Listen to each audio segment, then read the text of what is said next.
The Da Vinci Code is unquestionably a runaway bestseller. It is, by all accounts, a fast-paced, well-crafted murder mystery full of enigmatic twists and turns designed to keep the reader glued to its pages until the last villainous character is caught, killed, or revealed. But there are several key elements of the author's thesis that jolt the reader right from the start. According to the book, Jesus was married to Mary Magdalene, and they had children, who eventually intermarried with the French line of royalty. And even more startling, the Christian Church is said to have known this for centuries, but has kept the knowledge secret for fear of destroying their power. But what did Leonardo da Vinci have to do with all of this? And why has a novel, which by definition is fiction, spawned at least a dozen books criticizing its conclusions? Is Dan Brown's book truth? He claims to be married to an art historian and implies that his book contains hidden truth, with every detail painstakingly researched. The situations and characters are made up, of course, but he insists the research on the religious organizations, architecture, history, and artwork is fully authentic. Our investigation begins in one of the world's great art museums. The Louvre in Paris is rightly regarded as one of the greatest repositories of classical art anywhere in the world, and it houses several works by the great Renaissance master, Leonardo da Vinci. Since this is the setting for the cold-blooded murder that opens Dan Brown's popular novel, let's first examine the basic premise of the story. The murder victim is the curator of this famed museum and, supposedly, the Grand Master of a centuries-old secret society known as the Priory of Siam. His killer is a burly albino who is a member of another shadowy religious sect called Opus Dei. Now, if you haven't read the book, don't worry, we're not giving away anything here.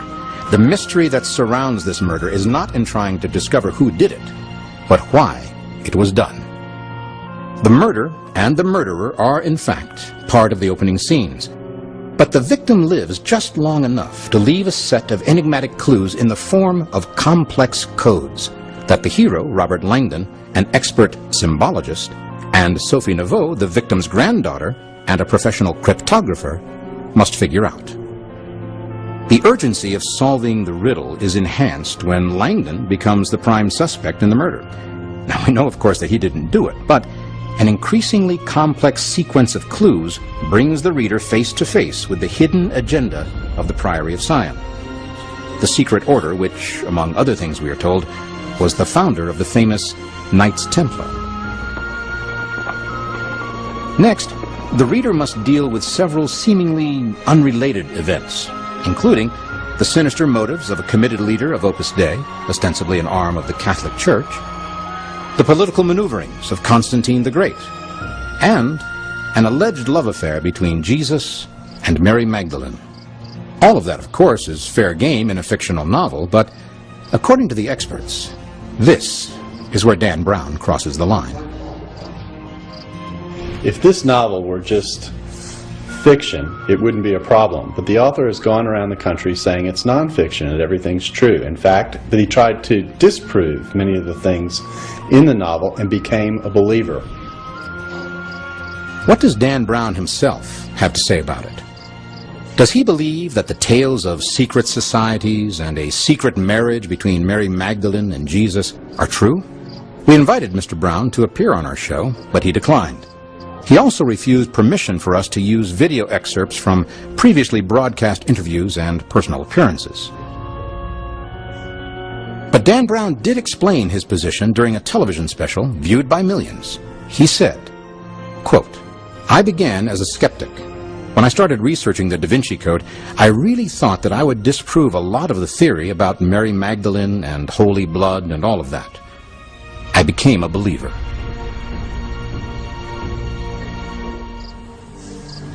But a believer in what?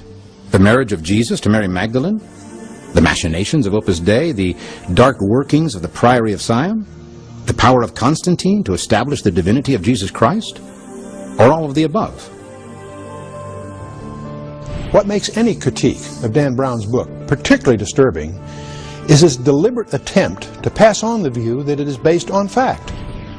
The reader is immediately confronted with a preliminary page declaring unequivocally the Priory of Zion, a European secret society founded in 1099, is a real organization.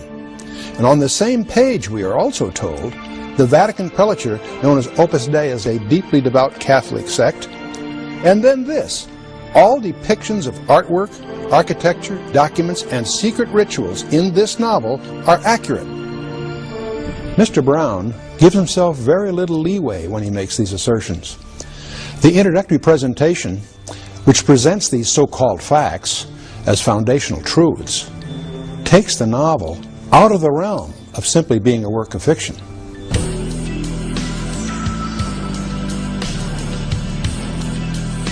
Brown's assertions of fact are central to our investigation of his work, along with the reasons he gives to justify those assertions. Now, that being the case, let's examine each of them in detail. First, the Priory of Zion. Dan Brown insists it's a fact that the Priory of Zion is a European secret society founded in Jerusalem in 1099, and that in 1975, Paris's Bibliothèque Nationale discovered parchments known as les dossiers secrets, identifying numerous luminaries who were members of the Priory of Zion, including Sir Isaac Newton, Botticelli, Victor Hugo, and Leonardo da Vinci, thus tying Leonardo factually to this ancient secret order. And in the novel, this group is also given credit for establishing the powerful Knights Templar, who set up their headquarters here, on the Temple Mount in Jerusalem, and under the guise of protecting pilgrims to the Holy Land and with the blessing of the Pope, began amassing an enormous treasure and immense political power. Again, a presumption of fact is attributed to this idea. The next statement of fact has to do with something a little closer to our own time.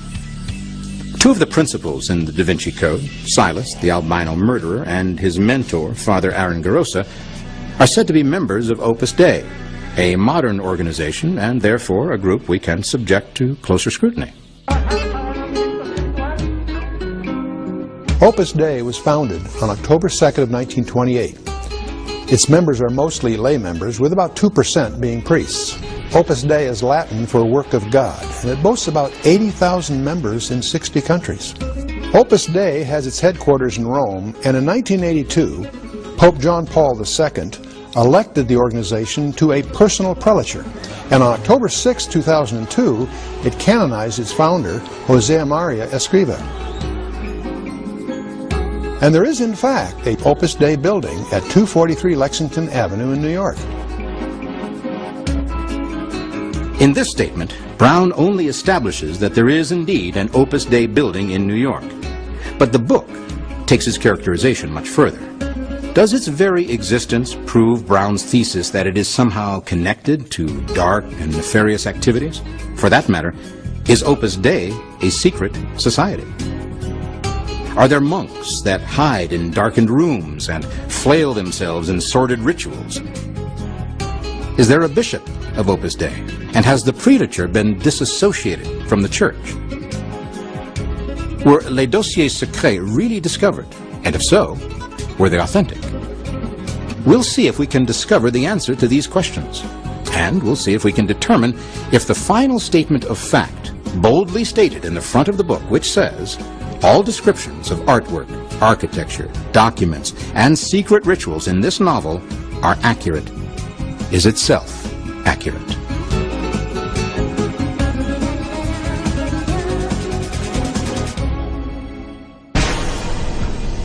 By using the world-famous painting of The Last Supper as a literary device, the author brings Leonardo da Vinci into the plot, again with the presumption that what the reader is being told is, at the very least, accurate. All these so-called facts of Dan Brown center on Mary Magdalene specifically. In fact, he goes on to say that she's the Holy Grail. The Holy Grail is not a thing or a chalice, according to Dan Brown. It's a person. He actually says it's the womb of Mary Magdalene, but by extension, Mary Magdalene herself. She goes on, according to Dan Brown, to become the mother of the official bloodline of Jesus Christ. Well, this dynasty goes on to become, according to Brown, the Merovingian line of the kings of France, which are eventually driven underground. Well, supposedly there is this secret society called the Priory of Sion. The murder victim in the book is the last Grand Master of the Priory of Sion. Robert Langdon's task then, as the hero of the book, is to solve this, or this great piece of information will be lost forever. So, there we have the dilemma. What is fact and what is fiction? Will all of these facts, will any of these facts hold up under closer scrutiny? Was there a Priory of Sion in 1099? Did they establish the Knights Templar as their military arm? Is it possible that Mary Magdalene was married to Jesus, and did she hold a preeminent place among the apostles? And does this painting, Leonardo da Vinci's famous The Last Supper, hold a secret code that proves the Mary Magdalene theory?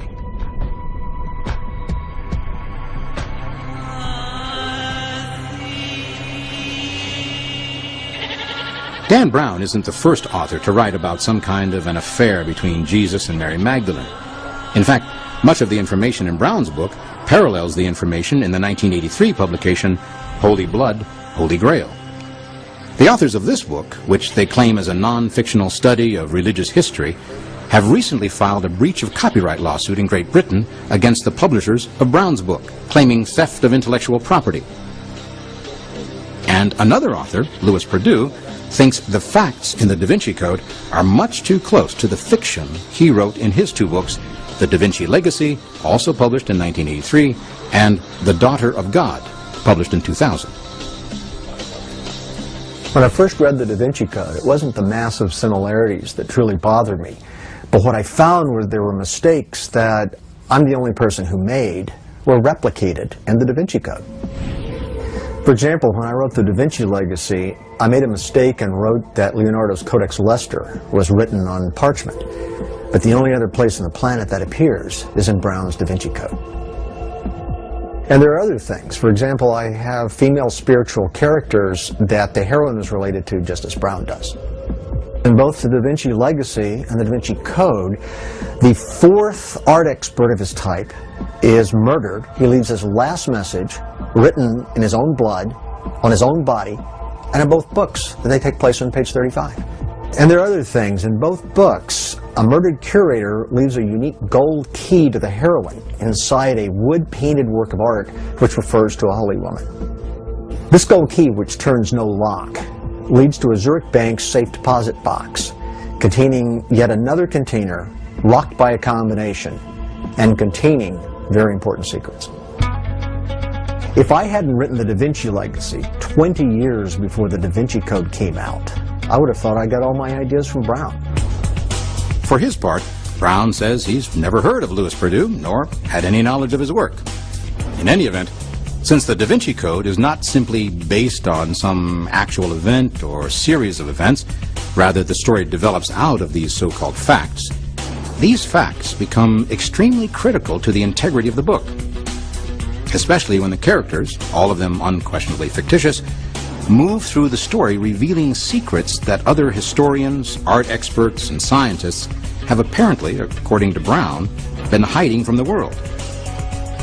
If the book is fact, doesn't it bring into question the integrity of these noted experts?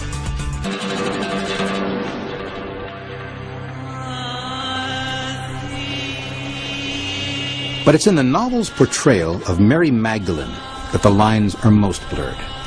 Mary Magdalene is portrayed in the novel as the very elect of all the followers of Jesus, and, in fact, his wife. There's absolutely no historical evidence whatsoever that Jesus was married. From both a biblical and a historical perspective, there's no evidence and no credibility for that perspective. The primary offense among many is the novel's trumpeting the Magdalene heresy. This clearly is the central issue. Legends about Jesus and Mary Magdalene began to emerge in southern France in the 9th century. Some even linking Mary Magdalene with the pagan goddess Isis. Brown's novel attempts to support these outrageous notions by allusions from the Gnostic Gospels. There's not a shred of evidence that Jesus was married to Mary Magdalene. To come up with that kind of a theory, you have to just appeal to any kind of overactive imagination, because in terms of historical record, we have none. Liberal and conservative scholars of Jesus agree that there is no evidence that Jesus was married to Mary Magdalene. I tell my classes that when liberals and conservatives agree, it's probably right. It's easy to say that a reader should approach this book as just a novel, and I'm in complete agreement with that. The problem, though, is that the way that Dan Brown has written the book indicates that the readers should actually take the historical assertions, the assertions about art, as factual, when in fact they are not. And these assertions are really angering the historical community in a very important way. And it's also important because millions of people are reading this to get information about religion, art, and history. And the fact is, it would be much better if they would only take it as a novel. The Gospel record does paint a picture of a Mary that is devoted to Jesus. She follows him from Galilee, ministers to him, watches the crucifixion, stands at the foot of the cross, watches over the tomb, and is the first to see the risen Lord. It's Mary Magdalene who reports the resurrection to the disciples, thus becoming the apostle to the apostles. But since there's no explicit text about the relationship between Jesus and Mary Magdalene, the novelist turns to another source. Could it be, as Brown insists, that Leonardo da Vinci, as Grand Master of the Priory of Sion, knew the secret and painted clues to the mystery here in one of his most famous paintings? Leonardo da Vinci was in the service of the Duke of Milan, and the Duke commissioned him to do a painting of the Last Supper, which was to be hung in the monastery in the city of Santa Maria delle Grazie.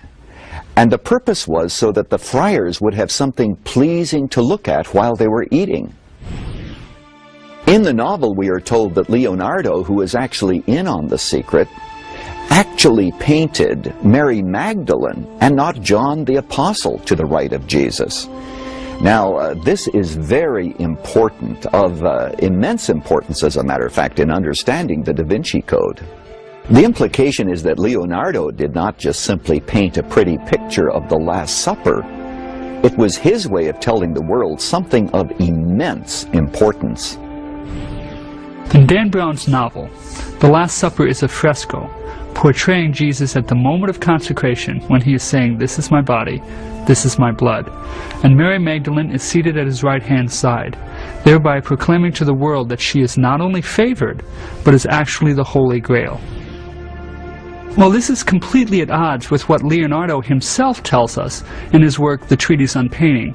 You see, Leonardo builds his paintings according to visual types. Now, there are several dozen types available for visual representation, and the student type was prominent among these. Now, John, the Apostle, is the youngest of the disciples, and he is also the disciple that Jesus loved. So John is invariably represented as the student. The student has long hair. He has no beard because he's too young to grow a decent beard. He's inexperienced. He's hanging on the master's every word. Da Vinci did not depict Mary Magdalene. He depicted St. John the Apostle. In fact, it would be difficult to find an art historian who would agree with Dan Brown's theory. Art historians know that this theory is silly. And to be quite blunt, they are not willing to trade public fame for professional ridicule. Keep in mind that a reading of the Last Supper as an iconographic message about the relationship of Jesus and Mary Magdalene is totally dependent on Leonardo's being a Grand Master of the Priory of Sion. Would Leonardo have had the freedom to reinterpret Scripture to suit his own ideas?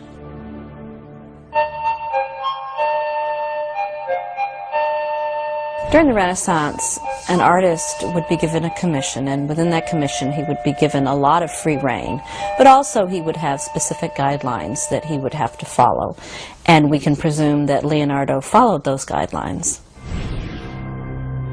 What Leonardo was portraying here was not the moment of consecration. It was the moment of betrayal, when the apostles are proclaiming that they will never abandon or betray Jesus Christ. Judas, Peter, and John are grouped together because they show the three reactions to Christ. Judas betrays Christ and never returns.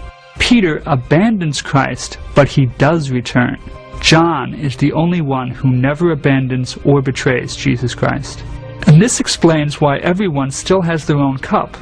This painting was simply not about the establishment of the Eucharist. Now there is one more error in Dan Brown's interpretation. It's an error that most researchers would not catch, but any art historian would. The Last Supper is not a fresco, which is, in its simplest terms, paint mixed with plaster. Rather, it is tempera painted on stone, or a dry wall, which accounts for its massive deterioration in just a few years after it was painted.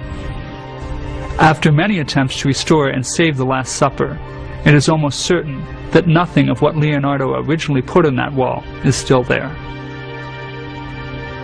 But why go to such great lengths to place Mary Magdalene in the painting if modern scholarship regards the idea as silly? Just who is Mary Magdalene, and why is she so important to the Da Vinci Code? At a literary luncheon shortly after the release of the book, Brown explained that it was a college professor who first made him aware of Mary Magdalene's appearance in the Last Supper. According to Brown, the professor told him, "If you look on the right hand of Jesus, there is the Holy Grail, and her name is Mary Magdalene." For centuries, the Grail legend has centered around the cup of the Last Supper, the sacramental cup containing the wine Jesus referred to as his blood. The search for this cup, or Holy Grail, is believed by many to be the source of the legend of King Arthur and the Knights of the Round Table. So how does Mary Magdalene become the Holy Grail? First of all, we need to understand that Leonardo's portrayal confirms other Florentine depictions, stressing the sacrifice and the betrayal rather than the Eucharist and the chalice. So Brown is wrong here in his interpretation of Leonardo's wonderful painting of the Lord's Supper. In fact, according to art experts, virtually everything that Dan Brown says about Leonardo is wrong. The so-called evidence that Mary Magdalene is actually the chalice, the cup that bore the blood of Christ, is really just based on fanciful speculation. In about the 15th century, the idea developed that the Holy Grail was not a vessel, but a family tree. Specifically in the Da Vinci Code, the Holy Grail is the sang real, that is to say, the bloodline of Jesus. And Mary Magdalene continued that bloodline by bearing his child, and she, in effect, became the vessel of the blood of Christ. And once again, lacking any textual or historic support, Dan Brown turns to the painting of the Last Supper for confirmation of this idea by noting that the inward side of the symbolic M actually forms a V, which, according to Brown, is a symbol of, quote, the womb in its very strict symbolic sense. There is general agreement that Mary Magdalene was special. If for no other reason, the fact is that she was the first to see the risen Christ. And that in itself would set her apart from the other 5 Marys mentioned in the Gospels. And if she did bear the child of Jesus, they most assuredly would have been married.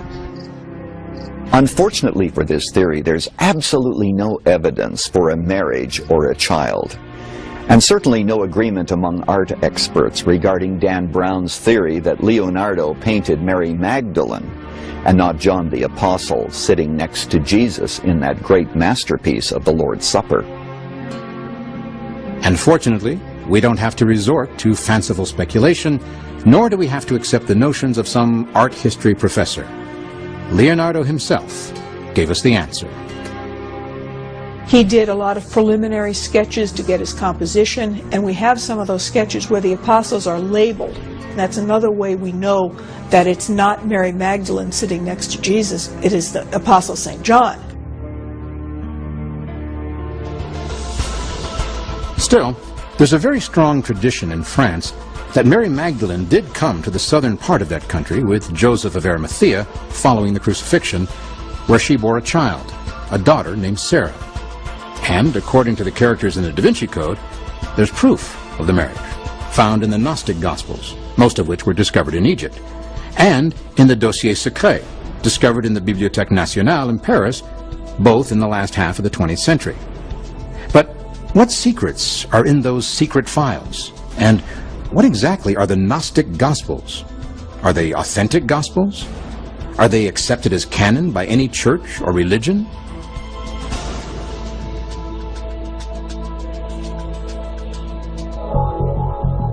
As a murder mystery, there is something quite different at work in the Da Vinci Code.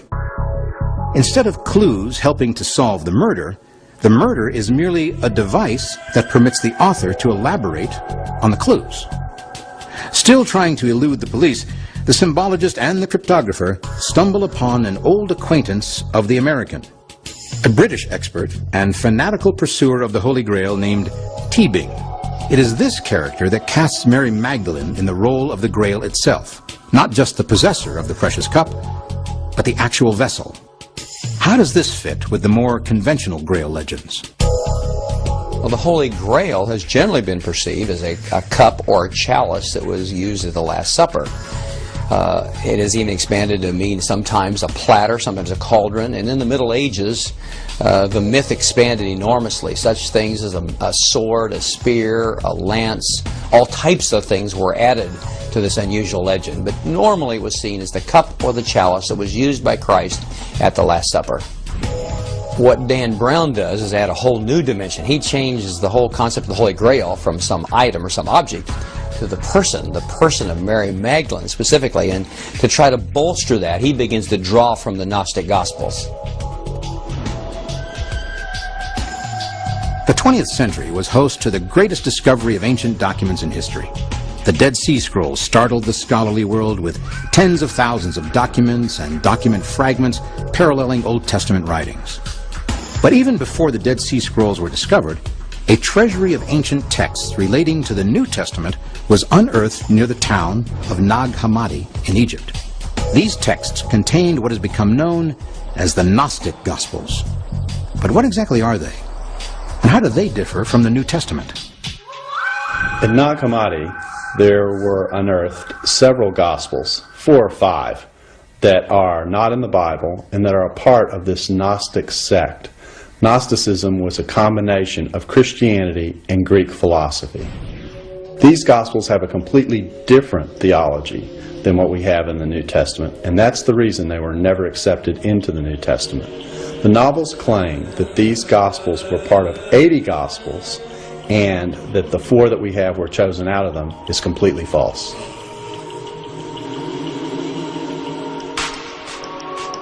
Gnosticism acquired its name from the Greek term for knowledge, gnosis, and there is, in fact, a Gnostic Bible available at many bookstores. Among its contents can be found the Gospels, discovered near Nag Hammadi in Egypt. Here we have to call some of the characters of the Da Vinci Code into account, because we're told that in concealing the truth about the marriage of Jesus Christ to Mary Magdalene, according to Brown, the church has engaged in, quote, the greatest cover-up in human history. It is the Gnostic Gospels that supposedly provide the evidence. But what do they really say? The Gospel of Philip says that the companion of Jesus was Mary of Magdala, and he loved her more than his other students. And then Ndan Brown says that he kissed her often on the mouth. As a practical matter, the manuscripts have some words missing. For example, in this case it says that Jesus kissed her often on the, and then it's blank. Now Ndan Brown fills that in by saying he kissed her often on the mouth. But perhaps it read on the forehead, or maybe even on the hand. In any event, this account says nothing about marriage. Then there is the word companion, which according to Brown is the real clincher. Because he says, as any Aramaic scholar will tell you, that word companion means spouse. There are two problems here. First of all, the account did not come to us in Aramaic, but in Coptic. And secondly, that word companion in either language really does refer to a friendship or a friend. By no means does it always refer to marriage. Later in the novel, the Gospel of Mary is quoted to show that it was Jesus' intention for Mary Magdalene to become the leader of the church, a sort of divine goddess. And here too, the suggestion is made that these writings have as much value as the New Testament Gospels and other historical documents. But is that true? Could it be that except for the intervention of a pagan emperor named Constantine, Mary Magdalene might have become a goddess and the embodiment of something called the sacred feminine? Brown supports these outrageous notions by allusions to the Gnostic Gospels, which make no reference that support any of his contentions. But even if they did, it'd be irrelevant. They were written 2 centuries after the Gospel period by someone posing as someone he wasn't. No genuine scholar can regard them as having any historical merit.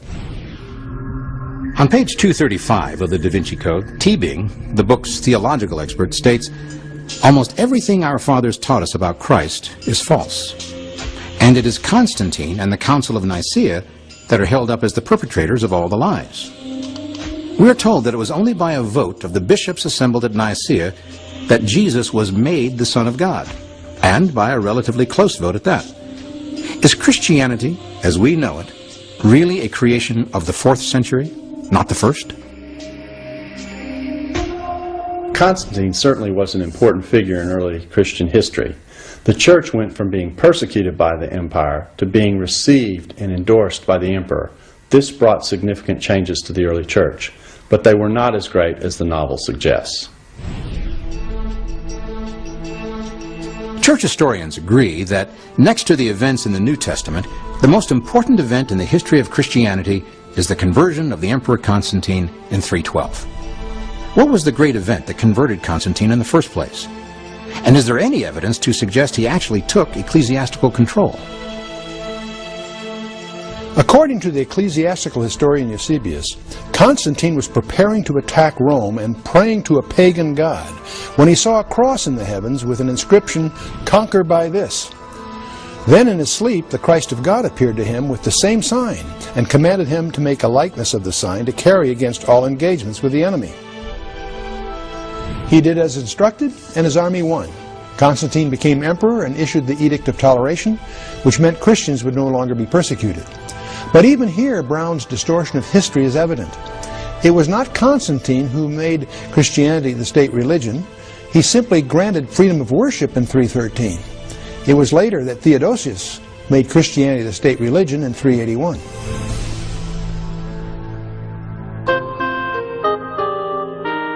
Within a few years, doctrinal disputes began tearing the kingdom apart.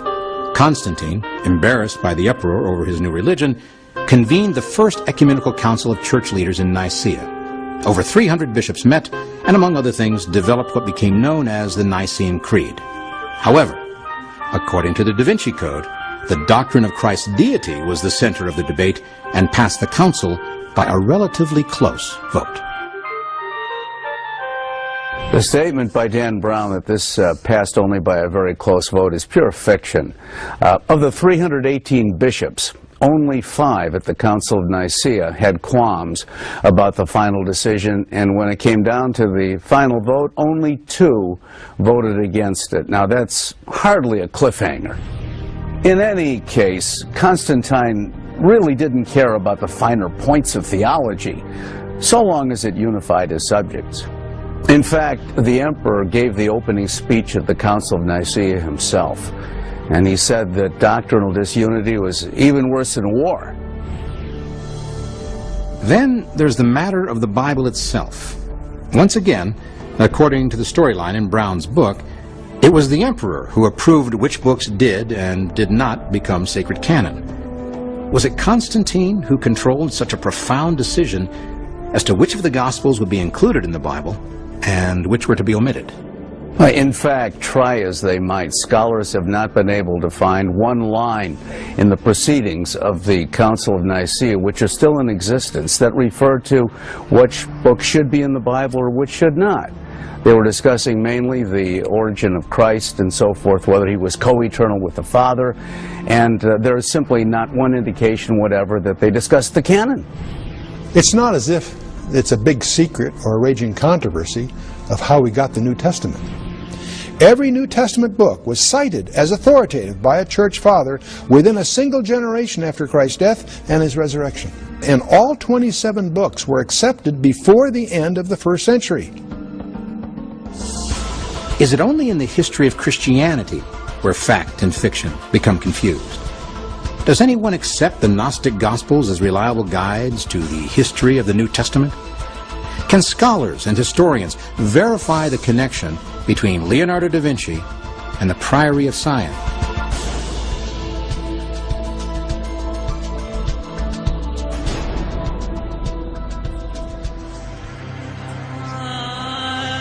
To this point, the Da Vinci Code leaves the reader with a rather tortured view of the first 300 years of Christianity. According to Brown's characters, Christians were just a small, troublesome sect following the teachings of a man who was crucified. They were thereafter guided by other men who were prepared to lie to cover up the real teachings of Christ in order to create positions of power for themselves. Is it possible that church leaders really didn't believe in the divinity of Jesus until Constantine came along and declared him divine by royal edict? Again, the Da Vinci Code is broken and found wanting. The claim that Jesus' divinity came from a vote at Nicaea some 300 years after the time of Jesus is just wrong. We can look back to Jesus' own response to the high priest that got him crucified. He claimed he would be seated at the right hand of the Father. This is a claim tantamount to claiming deity, and it predates Nicaea by about 300 years. This theology comes from Jesus himself and not from the Council of Nicaea.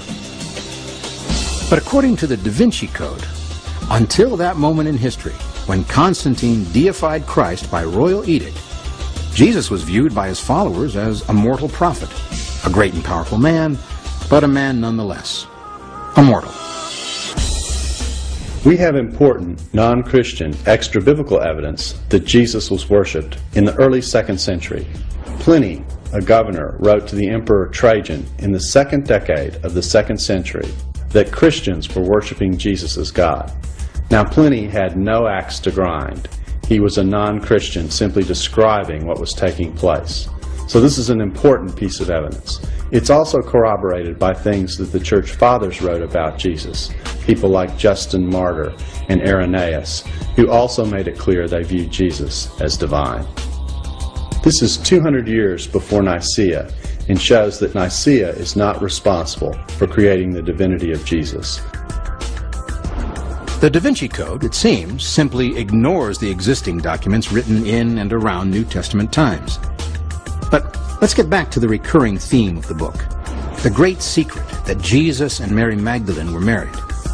If that were true, surely she would have been in a favored position among his followers. Is there anything to suggest that this was the case? In the Gnostic Gospel of Mary, Mary Magdalene is described as having a special revelation given to her by the Savior. At Peter's request, she tells the other disciples about this special revelation, and Peter says, are we to turn and listen to her? Does he prefer her to us? But Levi steps in saying, if the Savior made her worthy, who are you to reject her? This story is about as close as you can get to giving preeminence to Mary Magdalene. But in reality, the Gnostics simply used her to give further legitimacy to some of their notions and doctrines. Here too, Da Vinci Code focuses on several of Leonardo's paintings to prove that the artist was a member of the Priory of Sion, a goddess worshipper, and that he encoded cryptic messages into his paintings.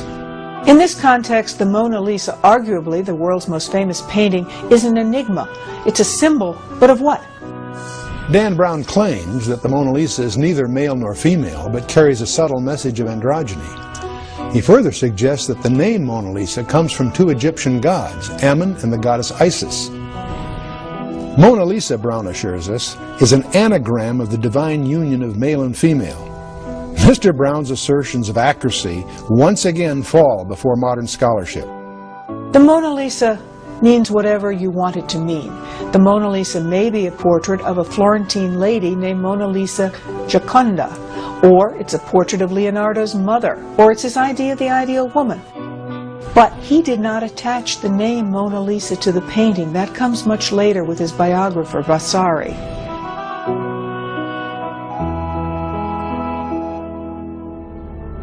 The entire association of Leonardo da Vinci with what many scholars are calling religious heresies is predicated upon his being another in a long line of grand masters of the Priory of Sion. Another fact the reader is urged to accept. Sir Isaac Newton is also said to be a member of the Priory, but according to scholars, historians, and theologians, there's no evidence of either Leonardo da Vinci or Newton being involved with any secret religious organization. Isaac Newton left thousands of pages behind which we have today, many of them dealing with the subject of religion. And he was looking in the Bible for some sort of code, but why in all these writings is there no mention whatever of any Da Vinci type code or any hint of the Priory of Sion? According to Dan Brown, the Priory of Sion was founded in 1099 by the King of France and eventually developed a military arm, starting with 9 knights originally and then expanding eventually to what's known as the Knights Templar. Their assignment, according to Brown's theory, is to go to the Holy City and go through the ruins of the temple and try to discover all the documents pertaining to Mary Magdalene. Well, as it turns out, the Priory of Sion was actually founded in 1956, about 1,000 years after Dan Brown claims, by a very controversial and bizarre figure by the name of Pierre Plantard, an anti-Semite who had a criminal history. It's from his spurious writings that Dan Brown draws his theories. According to the author, the Priory of Sion was firmly established when papers were discovered in the Bibliothèque Nationale in Paris, which listed, allegedly, the names of all the Grand Masters of this organization. These papers, which became known as Les Dossiers Secrets, or the Secret Records, did include certain names like Botticelli, Victor Hugo, Isaac Newton, and Leonardo da Vinci. These documents were actually planted there by Pierre Plantard. One of his henchmen even admitted participating in this hoax, along with planting the list of the alleged Grand Masters of the Priory of Sion. This has been the discussion of many French books, including a BBC documentary in 1996. What is amazing is that Dan Brown did not seem to know that. But if there is no Priory of Sion, at least in the sense described in Dan Brown's book, what about Opus Dei? What do we know of this secret society? They are not a secret organization, as Brown makes them out, and they certainly do not have hulking albino assassins, and they are most particularly not monks. They're all lay people. Opus Dei is a legitimate, chartered organization of the Roman Catholic Church. It was founded by Saint Jose Maria Escrivá in the 1940s in Spain. Opus Dei is no more sinister than InterVarsity Fellowship or the Promise Keepers. It's trying to teach people how to live a holier life in the world in their vocation. Historically, there was, however, a very powerful military and ecclesiastical group known as the Knights Templar. Since they couldn't have had anything to do with the Priory of Sion, who were they? And what role did they play? The Knights Templar, of course, are well known. They were a crusading order, and supposedly they were dealing with the quest of the Holy Grail, and they were concerned with the documents, the secret documents testifying to the fact, supposedly, that Jesus married Mary Magdalene and they had a child.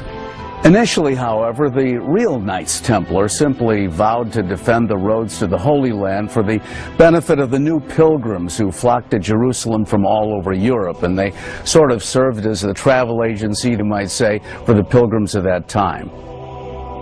They were in great favor with the church and actually set up their historic headquarters in Jerusalem near the Dome of the Rock, and from there they administered vast holdings in Europe and the Holy Land. The Templars constructed a number of fortresses and churches, many of which are still in use, like the Temple Church in London, and according to Brown's book, the Rosslyn Chapel, two of the key settings for the mystery near the close of the book. The Rosslyn Chapel in Scotland is the place where the mystery ends. It's unquestionably a beautiful and unique church, but did the Knights Templar really build it? Are there still other historic and religious anomalies to be uncovered in the Da Vinci Code? With the popularity of the book and the willingness of many readers to accept its claims as fact, has Dan Brown dealt Christianity a damaging blow? Or does his book actually confirm the teachings of the Bible? Here, in the beautiful Rosslyn Chapel in Scotland, the mystery of the Da Vinci Code comes to an end with the discovery of a six-pointed star surreptitiously embedded in the floor of the chapel. Once again, that fact turns out to be something less than factual. Welcome to Rosslyn Chapel. The chapel was founded in 1446 by Sir William Sinclair. Dan Brown tells us that Rosslyn Chapel was founded and built by the Knights Templar, but this isn't true. The Knights Templar have nothing to do with Rosslyn Chapel. Dan Brown tells us that there's a six-pointed star worn into the floor at Rosslyn Chapel. This would be known as the Star of David or Solomon's Seal. Now this star would actually be very large. He says that it's worn between some of the most important things in the chapel, including the apprentice pillar over there. It would run right down here, right across there. Now, you don't usually get to look under the carpets at Rosslyn, but we thought we'd let you have a little look. As you can see, there is no sign of a six-pointed star or any pathways. This was completely invented by Dan Brown.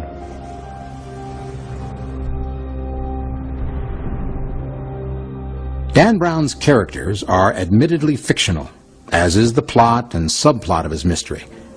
The problems all arise from his claims that certain elements of the story are fact, and that all descriptions of artwork, architecture, documents, and secret rituals in this novel are accurate. The constraints of time make it impossible to deal with anything other than the main themes of the book at any length, but many of his more obscure claims deserve consideration as well. The matter of architecture, for example. The Da Vinci Code's excursion into Gothic architecture claims that the Knights Templar designed female sexual symbolism into the great cathedrals to honor goddess worship. But that's nonsense. The typical Gothic cathedral is rectangular or cross-shaped. It is not shaped like a womb. And its design is derived from Roman public buildings, not from pagan temples. There's an implausible scene at the beginning of the Da Vinci Code which shows you how far Dan Brown is removed from reality. Sophie, the heroine, who is the granddaughter of the murder victim, yanks Leonardo's Madonna of the Rocks off the wall, slews it around, and holds it as a shield, knowing that the policeman will not fire at the valuable painting. The problem with this is that the painting is very large in a massive wooden frame. Brown tells you that it's 5 feet high. He tells you twice that it's 5 feet high, but it's actually 6.5 feet high. There's no way in that massive frame weighing between 250 and 300 pounds that this could be maneuvered. To take it a step further, Brown also tells his readers that nuns at the Confraternity of the Immaculate Conception had commissioned the painting and specified its details. Small problem. The confraternity was composed of men, entirely of men, most of them laymen. Biblical scholars, historians, researchers, artisans, and architects have been aware of the Magdalene mythology for many years. Why the sudden popularity?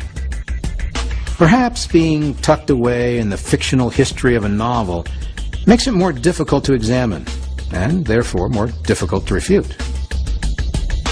Detailing all of the errors, misrepresentations, deceptions, distortions, and outright falsehoods in the Da Vinci Code makes one wonder if his purpose in writing this novel in the first place was not just an exercise in bashing the church. Why load up an otherwise highly entertaining novel with the statements and assertions that anger a vast segment of the audience?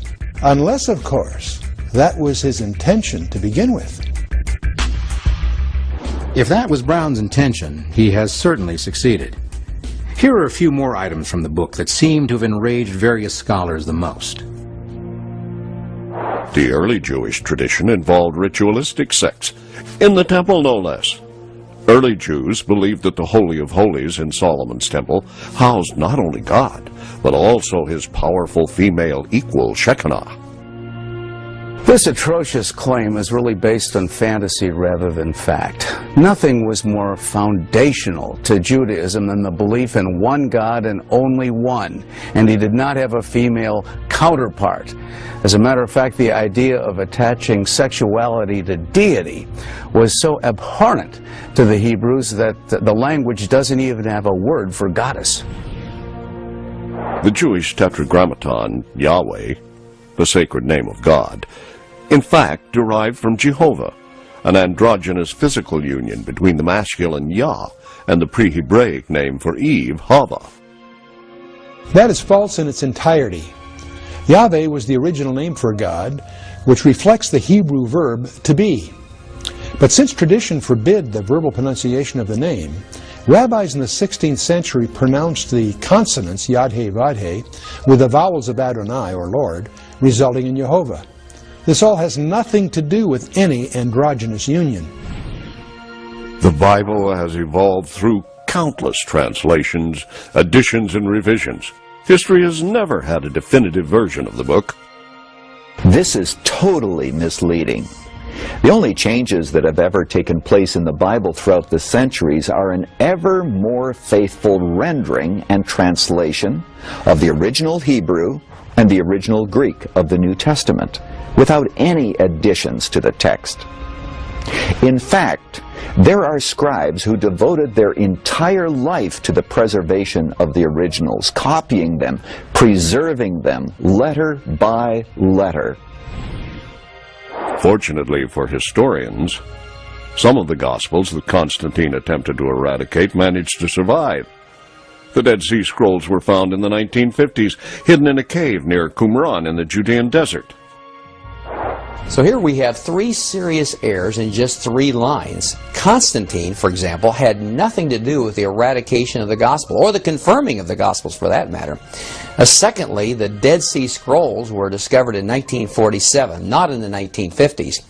And thirdly, the Dead Sea Scrolls have nothing to do with the gospels or anything about the life of Christ.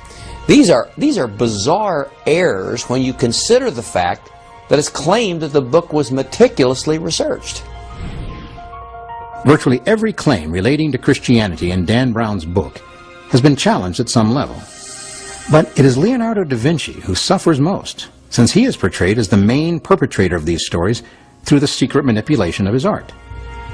Is there any possibility that this was the focus of his work after all?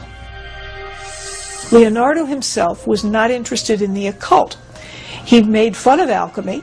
He perhaps had doubts about religion at times because the church was very corrupt in his day, which is the 15th and 16th centuries.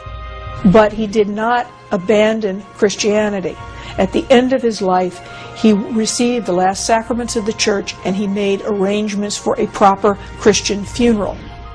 In Leonardo's will, dictated before witnesses, the artist commends his soul to Almighty God, not the goddess, to the Blessed Virgin Mary, not Mary Magdalene, and to Saint Michael and all the saints and angels in paradise. That hardly sounds like a man with an affinity for goddesses. Halfway through the book, all this terrible misinformation begins. Now, I'm not trying to say this isn't a fun read. Of course it's a fun read, but that's the problem. The poison is carefully included in a very delicious morsel, and that makes it really almost diabolical. It is, in fact, one of the most badly researched pieces of writing I have ever encountered in my life. The problem with Dan Brown's writing is it's a blend of a little bit of fact and a whole lot of fiction in such a way that the reader can't sort out which is which. As an author, Dan Brown is reaping the rich rewards of his highly successful work, and he is keenly aware of the stir it has caused among both historians and theologians. Near the end of an extensive television interview, Dan Brown explained his position in these words, quote, "The mystery of spirituality, the Holy Grail, the origins of our religions, these are topics that resonate at a deep, deep spiritual level, really at the core of the human psyche. And whether you agree or disagree with the topics, they're on the table, and we're talking about them. And these are topics that for centuries have been taboo," unquote. That's all well and good, but the issue isn't just religion. It's fact versus fiction, truth versus lies, accuracy versus inaccuracy.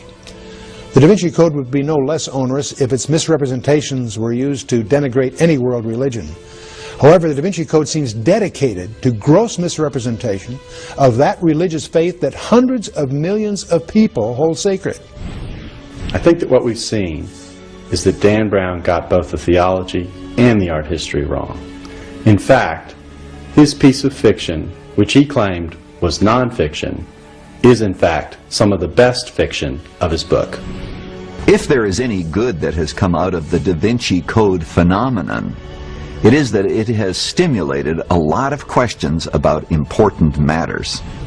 Who is Jesus and what is early Christianity all about? Any negative effect lies in the fact that in all of the talk about Jesus being married to Mary Magdalene, references to the sacred divine feminine, or what Dan Brown calls the real story, fact is that in the midst of this, the real story is lost. The popularity of the novel might possibly have opened meaningful and constructive discussions regarding the foundations of the Christian faith and the reality of just who Jesus Christ really is. However, many experts are asking an obvious question. Is it wise or even logical to turn to a novelist with an agenda for instruction in matters of faith? There are many other aspects of the Da Vinci Code our experts would have liked to discuss with you, but there just wasn't time. However, if you have a question that wasn't answered, you can go to the websites listed here and browse to your heart's and mind's content. The truth. The real truth is available to all of us, quite possibly already on a shelf in your library. As for the Da Vinci Code, it should be read and enjoyed for what it is, a compelling work